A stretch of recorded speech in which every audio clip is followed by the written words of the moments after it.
NBA Week 2 is complete, and I'm joined once again by Logan. This week we are going to have some overreactions. I'll start us off. Your guy Josh Giddey will be an all-star in the East this season. Giddey so far this season 23 points, 10 rebounds, I believe, 9.1 assists. I might have flip-flopped those two. The 3.6 turnovers are his career like worst technically, but I think he has the ball more often, so that's going to happen.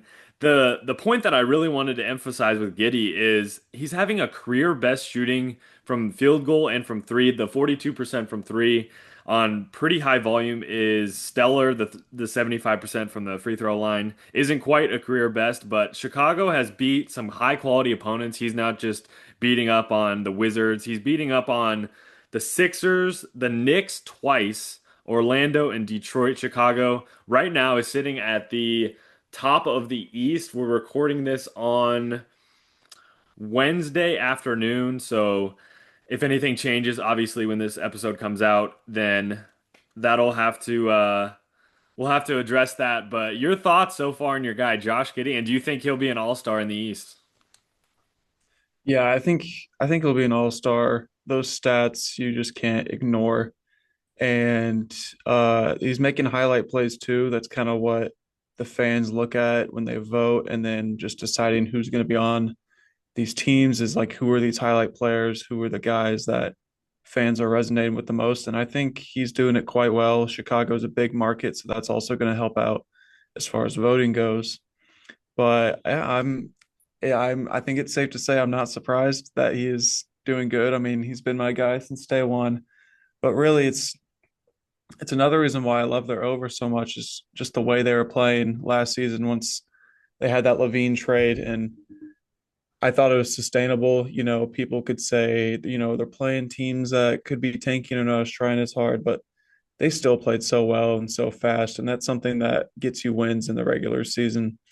And yeah, the turnovers are high, but they're doing this without Kobe White, which I thought they would struggle a little bit to start out because Kobe White is so good and he gives such a good scoring punch. But they got guys like Trey Jones stepping up, Isaac Okoro.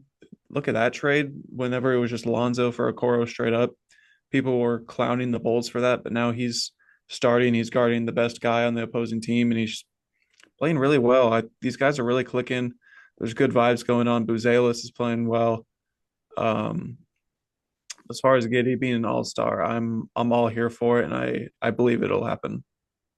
Yeah, I think as you mentioned, the Lonzo Ball and Okoro trade, the Giddey and the Caruso trade last summer, I mean not in 2025, but in 2024, that trade worked out really good for both teams. OKC got the guy that they needed to kind of put the whole puzzle together, and the Bulls kind of got their future in Josh Giddey. I think for both programs, it really worked out well.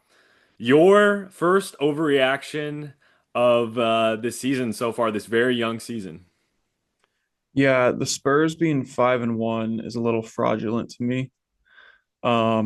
They have not really played really anyone too tough yet. So they destroyed the Mavericks in game one. The Mavericks are bad. They have two wins. They beat the Pelicans. They barely beat the Pelicans, who are also bad. They have not won a game. They beat the Nets, but that game got weirdly close at one point. They beat the Raptors, who've been a little disappointing, so I'll give that as a decent win. And then they beat the Heat by 6, and the Heat didn't have Norman Powell. And then they lose to the Suns by 12.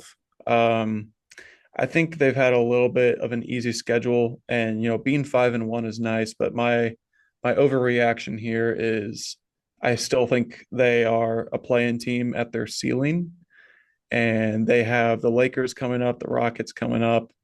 They have the Sweet Bulls team coming up, and then they have the Warriors twice. I want to see how they look after that stretch of games. But as of now, I'd say the Spurs still are a play-in team at their ceiling for this season. Yeah, I think one of the things to watch with this Spurs team is the shooting aspect. Obviously, Wemby, it kind of leads straight into my overreaction, which I'll get to shortly. But the Spurs, where's the shooting going to come from? And then, as you mentioned, as their schedule gets a little harder, we'll have to see if this team is for real or not. My second overreaction, as I mentioned just a moment ago, I think Victor Wembanyama is the greatest talent and physical specimen the NBA's ever seen. I got some stats for you guys. Wemby right now, obviously the three-point percentage isn't quite where I think it'll end up. It's at 29% right now.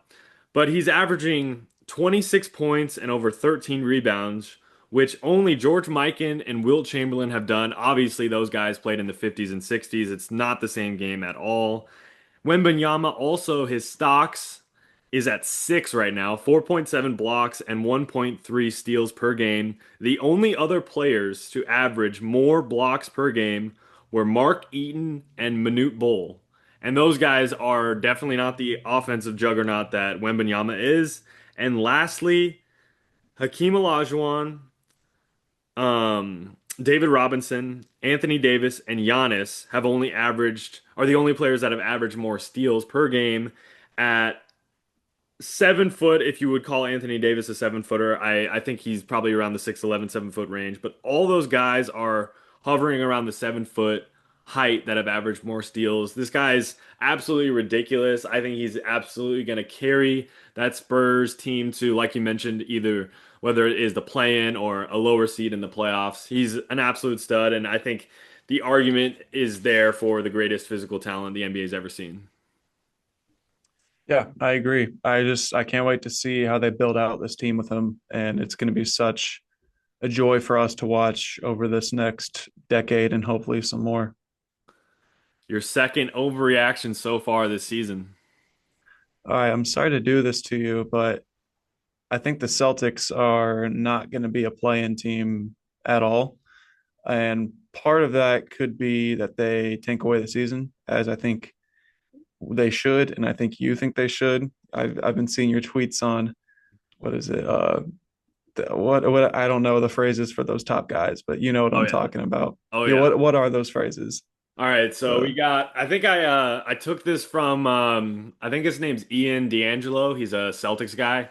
It's hashtag ask for AJ because AJ DeBanza for BYU is a stud. He's from Boston. I hope we draft him. He went to the Tatum Academy, I think like 8 years ago.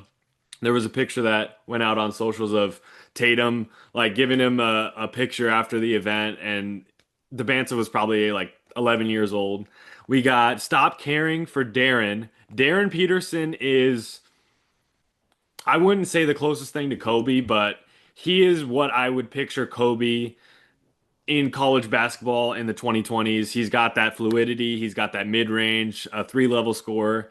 And then we have lose for booze or loser for boozer. We got Cameron Boozer, his brother as well, is on the Duke Blue Devils. He's a stud. Obviously, he had a little bit of a bad shooting game his first game, but they did get the win against Texas in the opener. And then, I mean, shout out to Koa Pete of Arizona. I think he's going to be a stud. He had the best freshman game in Arizona history, and we've obviously had great freshmen like DeAndre Ayton, Laurie Markkanen, all those guys. So I'm not even mad if the Celtics just kind of tank away the season. I mean, Derek White has had a horrible start to the season in terms of his shooting splits. Jaylen Brown, he is doing really well and carrying the team. He was going to be one of my shout outs later. He's having a career low in minutes played per game, so I'm kind of hoping the Celtics aren't really revving up his mileage because I think just save him as much as they can. Honestly, around the 50 game mark, maybe give him a mysterious injury and kind of like rest him because I think if we can get a top five draft pick in this loaded 2026 NBA draft, that's really kind of the parallel I think that Boston really needs to be shooting for is the Spurs in the 1998 season, 1997-98 season. They had a horrible record, and then they got Tim Duncan.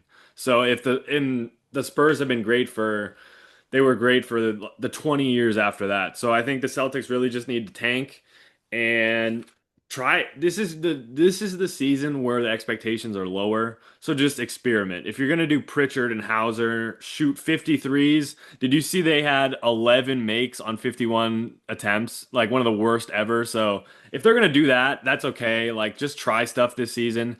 We know that Josh Minot is a stud defensively, and Hugo Gonzalez is an animal. I want those guys on that 27 team when Tatum's back. So we're finding out these guys what we have. I think it was kind of strategic for them to not really have a great rebounder because Luka Garza is not really going to get it done. Keita is a solid player, but I don't think he's over 7 feet. So I mean, I'm all in on the tank.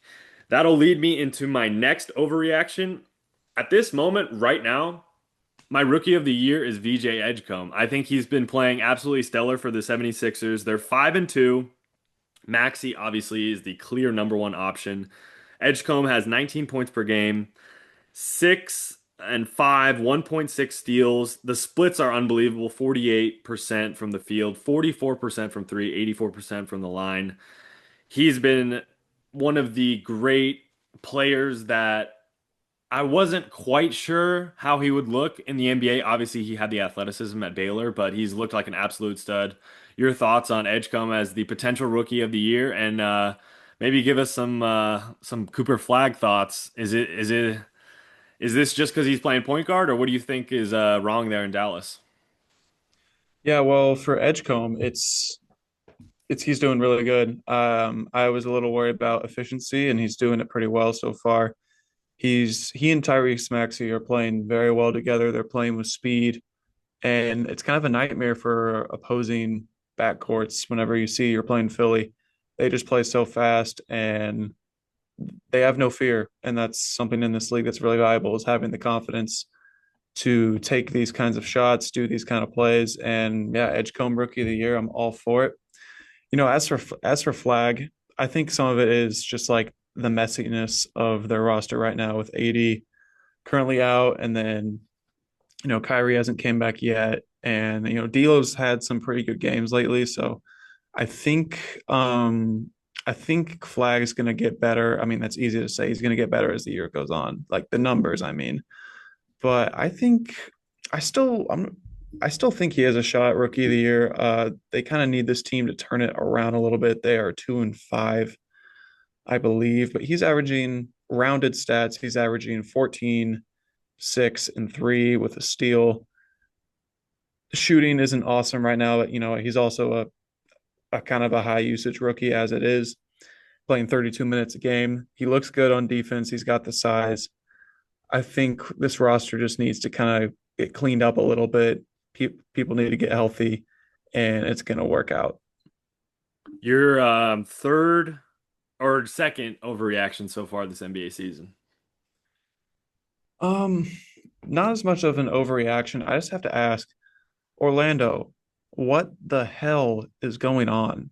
Um, I saw something on Twitter today. Franz Wagner has a career low usage rate. He's sixth highest on the team.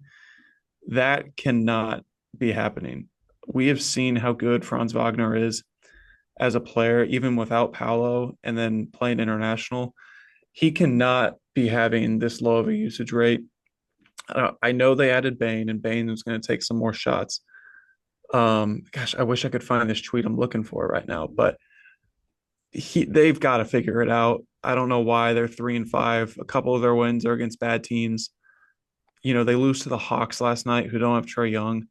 I just don't I just don't understand what's going on.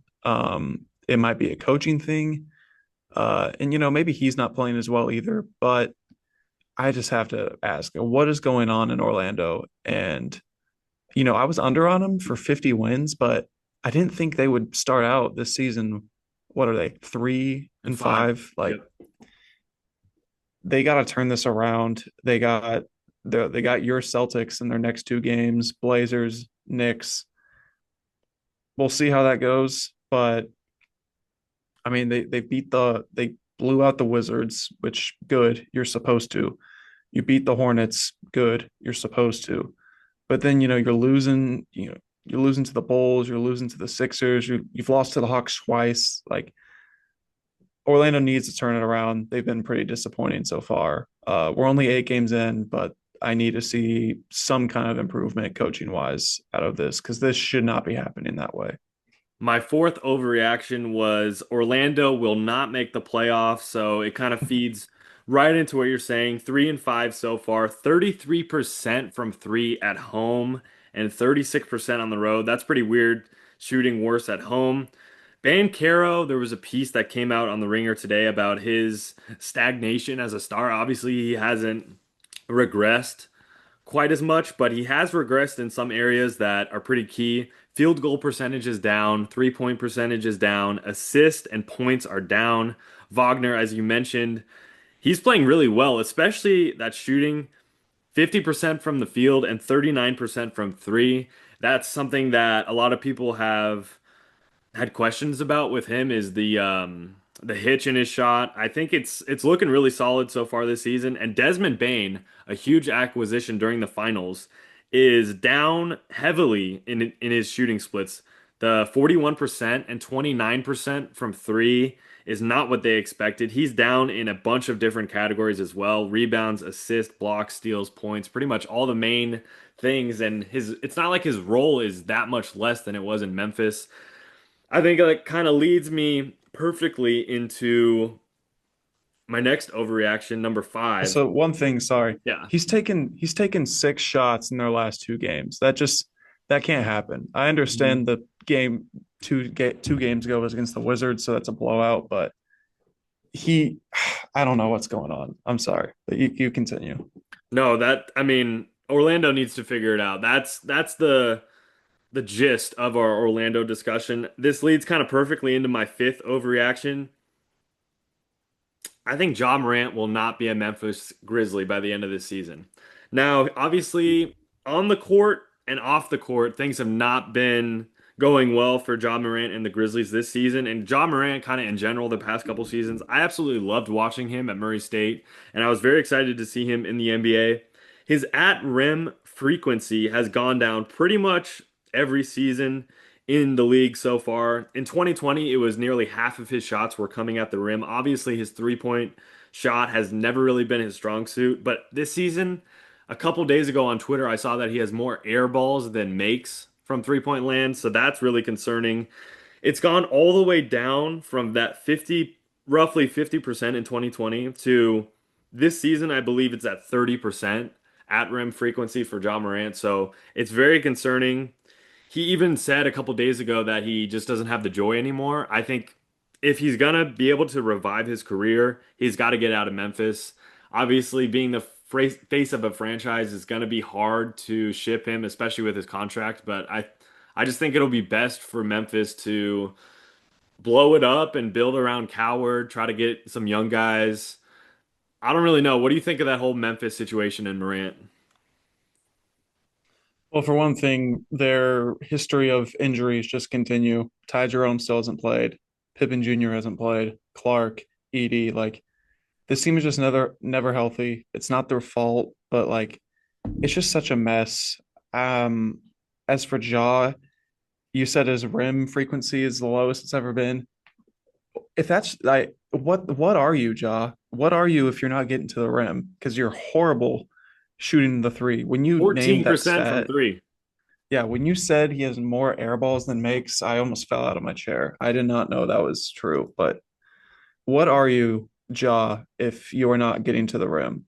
Like you're not a mid-range maestro. You are simply one of the best getting downhill players, getting up around the rim. If you're not doing that, then like I don't want to say he's not trying, but like what are you doing if not? Like that whenever he got suspended for a game and I forgot exactly what he said in that post-game interview. Like they asked him what was wrong tonight, and he was like, "I don't know. Ask the coaching staff. It's just this stinks. This whole situation stinks. It smells horrible." And I mean, I agree with you. It kind of sucks because those fans love him. He was, they had a really good thing these first 5-ish years, 4-ish seasons on the team, but it might be time to move on. But the problem is, like, I don't know what kind of package you're getting for him. I've only seen 2 teams that are really interested, and that's Minnesota and Sacramento. There's probably a couple more out there, but those are really the 2 that have been reported. It's just it's bad. I wish they were healthy because I think they're a better team than what they're showing. But yeah, I guess I can give my next overreaction unless you have anything more. Go for it. Oklahoma City. Let's They talk might about them. be, what'd you say? Let's talk about them. Let's get into it. They, my overreaction here is just that they are going to be a dynasty and they're going to be a more dominant dynasty than the Golden State Warriors were. And I know that's a lot to say, but these are overreactions. They are 8-0 and they have not been close to healthy once this season. Jalen Williams has not played. Kenrich Williams has not played. Joe missed some games to start the year. Chet's already missed a few games. They are still 8-0.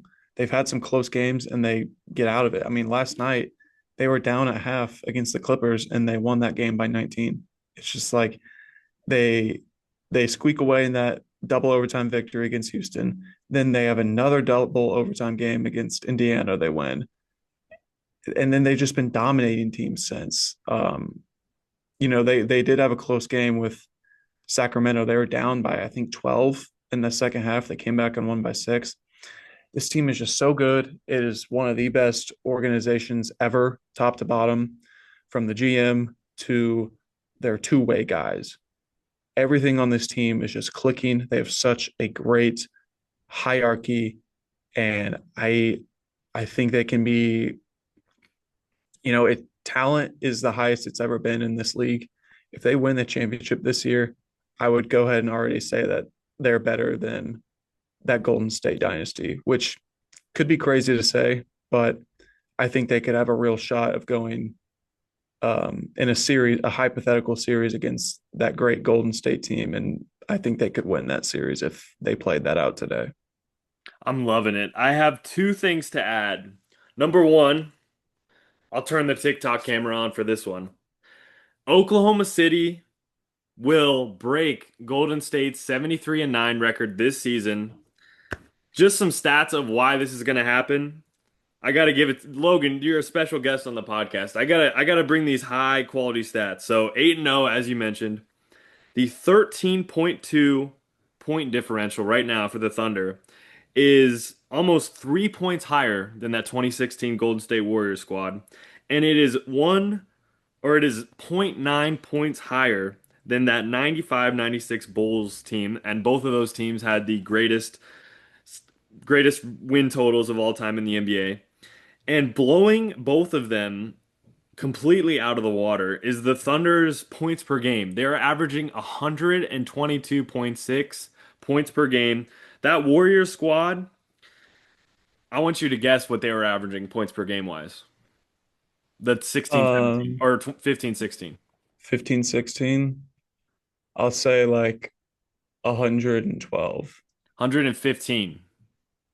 And then that Bulls squad in 96, 105, obviously the slower pace. Teams weren't scoring as much as they are nowadays, but this Thunder team is for real. And I didn't even realize the amount of injuries that they were sustaining. Obviously, Chet, I think he needs to be healthy. And once he kind of reaches his potential, because he still is so young, they're going to be scary. They're going to be the scariest team in the 2020s the rest of the way. Obviously, I'm hoping that the Celtics can go back to that level in the East and kind of have those battles throughout the rest of the 2020s. I'm hoping. Obviously, the Nuggets and the Spurs are not going to be easy outs in the West. But Oklahoma City, you have it. You have the game plan. You have one of the best coaches, if not the best coach in the NBA. You have the blueprint. You've executed it. I love SGA as a star. I mean, he's quiet. He does his own thing. I'm sure he'll probably talk a little smack, but that's not really his go-to thing. He just is a quiet assassin, and I really love that about him. And lastly, I'm obviously located in Oklahoma, and around here we have this place called Taco Bueno. It's like a way better Taco Bell. And I was hyped because I was needing a little food, little nutrition after a long day of work. And I go there, and they said OKC souvenir cups. I was like, oh, we're locked in. I go, they don't have any. They ran out, and I was pissed. And then the next time I go, they have a free taco every Thunder game day. And I checked, and they were playing the Pelicans, so I got a free taco. So shout out to Taco Bueno, but I did really want a souvenir cup because obviously Oklahoma City, I'm not, I would say a fan, but I love watching them. I think if it's if it's not the Celtics, I want to be watching them or the Nuggets. I think those are the top three. When we do our league pass watchability, they have to be up there. Obviously, Boston isn't there right now just because the quality of play isn't there, but those are definitely the teams that I do want to watch. My seventh Hold overreaction. on.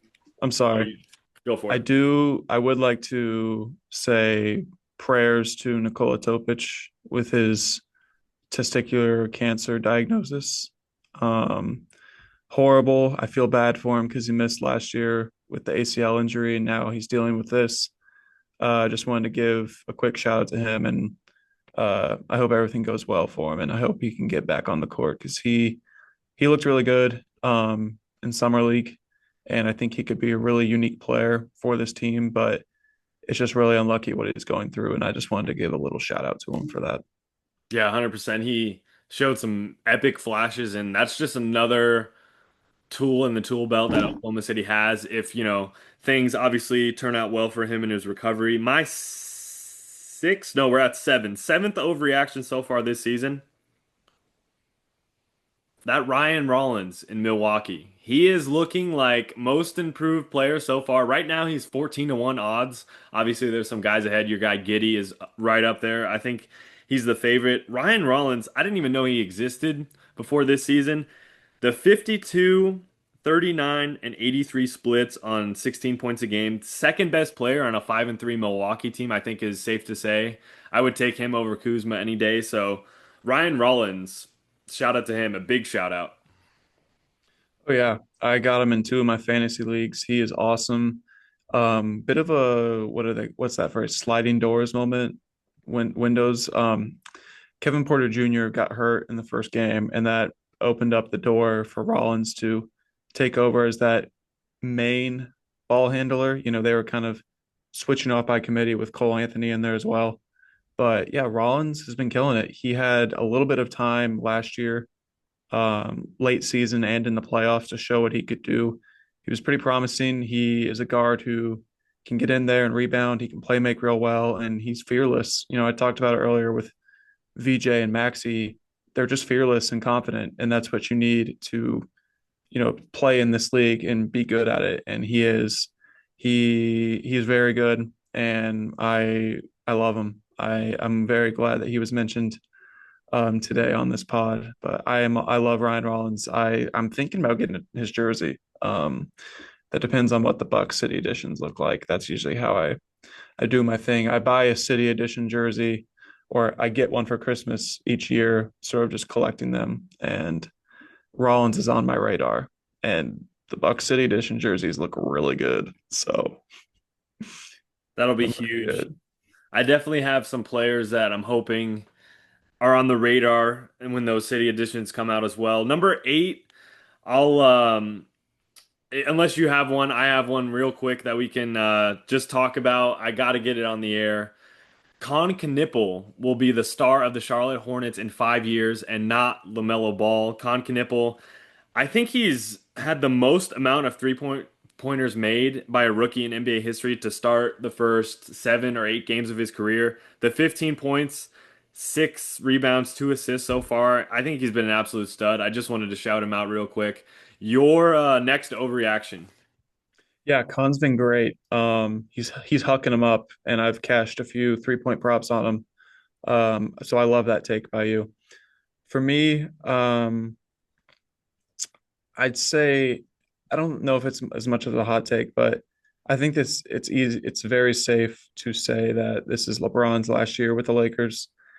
Of course, it's his last contract year that he has signed, but the Lakers are playing very well. Luka and Reeves have been doing very good. Smart is playing way better than I thought he would be. I guess he still has some left in the tank. Hachimura is playing good. Laravia is doing well. Aiton has shown some decent promise so far. I think Redick is really coaching him up. Vanderbilt's got a lot of energy. Vincent is hurt right now, but he was doing well when he was playing. Even Bronny James. Bronny James was playing fourth quarter close minutes against the Blazers last night. Or not last night, but a few nights ago. Really all I'm saying here is I think it's safe to say this is LeBron's last year on the Lakers. But it's not like anything bad is going on between them because he's tweeting about his teammates. He's on the bench cheering for him. I'd say maybe I was wrong on the Lakers, and they could be a real contender in this West. I still think the Thunder and the Nuggets are in a tier of their own, but outside of that, I would put the Lakers and the Rockets, and if the Warriors are healthy, I'd put them as a second tier of contenders in that West. I think for LeBron, pretty much his whole career has been about story, and he's the kid from Akron. He was able to lead them to a title in 2016, coming back from 3-1. He was able to bring a championship to LA during the COVID pandemic. I think it's Luka's team now. He has the car keys to LA.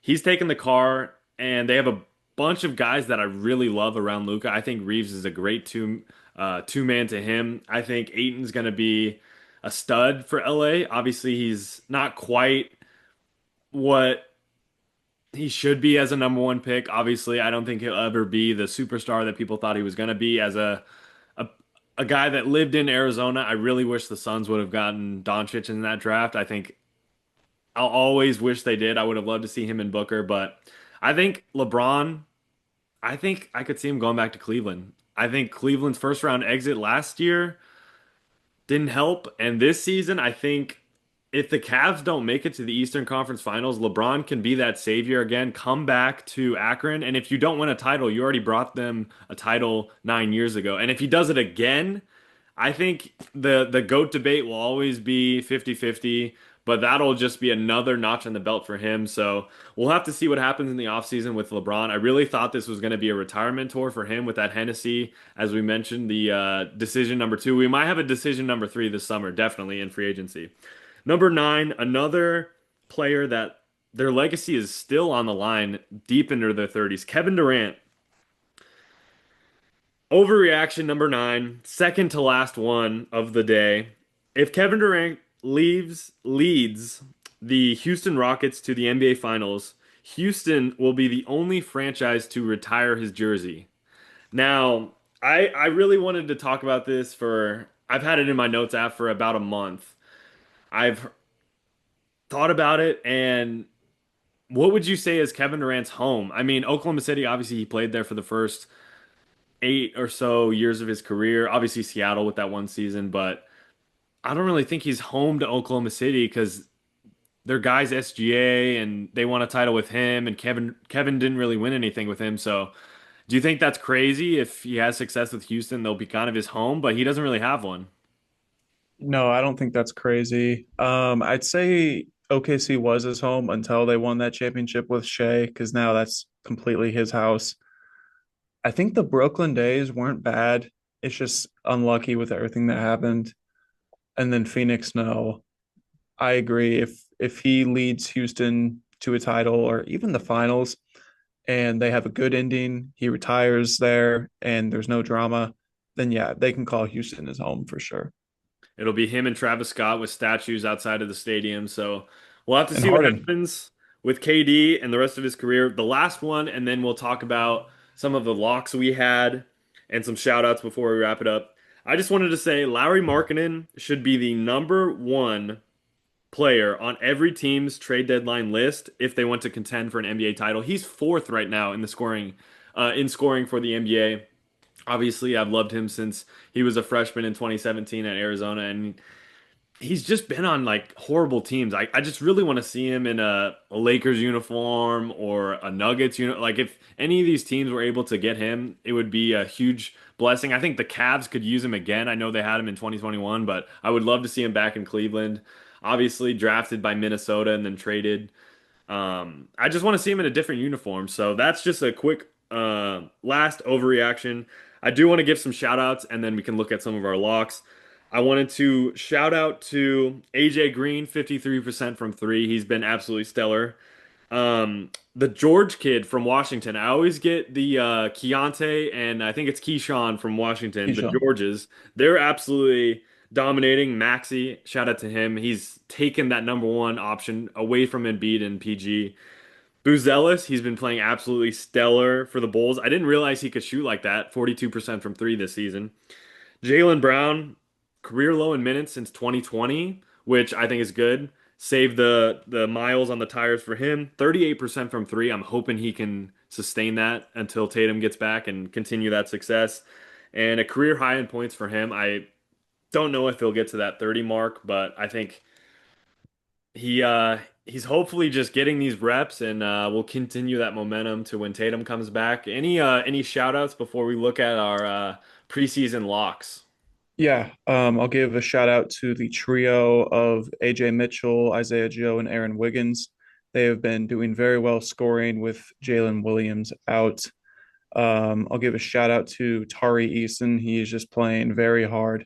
He always has, but he's getting a bunch of rebounds and steals, and he's hitting his threes. And then I will also shout out the Nuggets bench. It is the highest net rating the Nuggets bench has had, I think, with Jokic ever. So shout out to them. Of course, shout out to all the guys on the Bucks making it work. And I guess I'll give a shout out to the Pistons. They're 5-2, and they haven't had Ivy or Sasser, and they've only had Levert, I think, for 3 games. So shout out to those guys for getting it done. I guess it's really a shout out to Cade for carrying all that load to himself. But um, yeah, I think that's all I got for shout outs. All right, so locks for this season. I really like all of mine. I had the Thunder over, which I think is it's looking pretty good. Nuggets over, I'm liking. Warriors over, I think could be interesting. Spurs over, I really do like. And the Milwaukee Bucks, I think that could be pretty good as well. And then the Wizards going under, I think was huge. What about you for your picks? Yeah, same. Thunder, Nuggets, Knicks feel great. Bucks feel great. Bulls, I feel awesome. Wizards, I feel good. Rockets, I'm a little worried. But that's okay because they're my team. So if they make me lose money, but I'm a fan of them, that's okay. I had a great time on this overreaction podcast. We will bring these out frequently. Thanks for joining, Logan. Yeah, thanks for having me.